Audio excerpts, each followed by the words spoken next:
بسم اللہ الرحمن الرحیم۔ اسلامک انفارمیشن چینل کے سب بہن بھائیوں کو السلام علیکم ورحمۃ اللہ وبرکاتہ۔ سوال: روزہ کون سی عبادت ہے؟ جواب: روزہ بدنی عبادت ہے اور تزکیہ نفس کا بہترین ذریعہ ہے۔ اللہ تعالیٰ قرآن مجید میں ارشاد فرماتا ہے: اے ایمان والو، تم پر روزے رکھنا فرض کیا گیا جس طرح تم سے پہلے لوگوں پر فرض کیے گئے تھے تاکہ تم تقوی اختیار کرو۔ سورۃ البقرہ آیت نمبر 183۔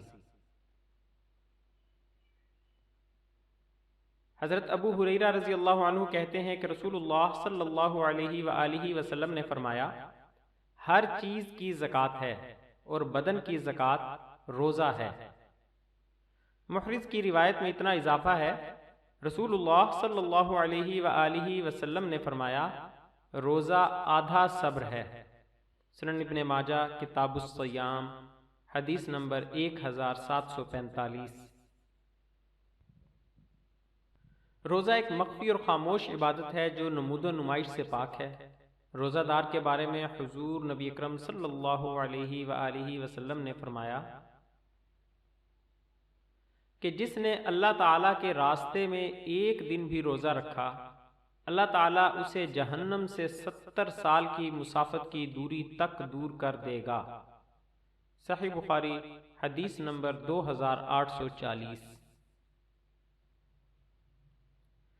رسول اللہ صلی اللہ علیہ وآلہ وسلم نے فرمایا: اللہ پاک فرماتا ہے کہ انسان کا ہر نیک عمل خود اسی کے لیے ہے مگر روزہ کہ وہ خاص میرے لیے ہے اور میں ہی اس کا بدلہ دوں گا۔ اور روزہ گناہوں کی ایک ڈھال ہے۔